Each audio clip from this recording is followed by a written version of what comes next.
आप भी बैठो।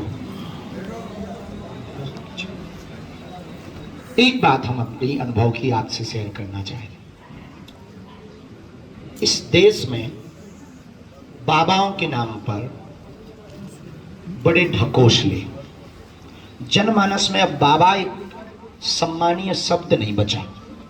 ज्यादातर लोगों के नाम में बाबा आते ही गाली लगती है।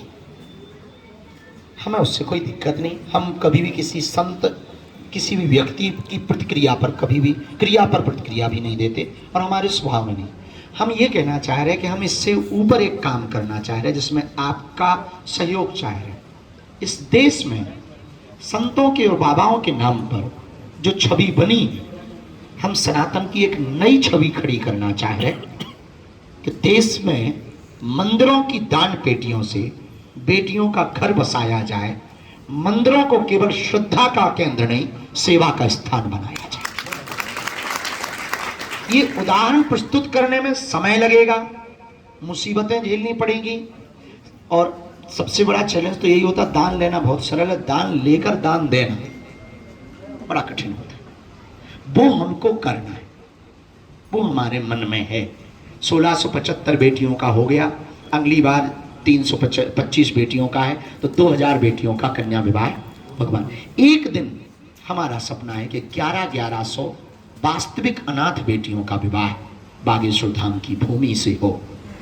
दूसरी बात, सबसे ज्यादा लाभ अपने छतरपुर को होता है, लगभग 90 बेटियां छतरपुर की थी। ये हमें प्रसन्नता है। सब देश भर की बेटियां होती हैं, पर हमारा बुंदेलखंड इसलिए आगे बढ़े क्योंकि हमारे यहाँ के लोग मजदूरी पर निर्भर है, पलायन के लिए मजबूर है। हमारा बुंदेलखंड इसलिए मजबूत बने क्योंकि इस क्षेत्र में जन्म लेने वाले व्यक्ति जो भी जन्म लेता है वो दिल्ली जब जाता है तो उसे बिछड़े और पिछड़े इलाके की दृष्टि से देखा जाता है।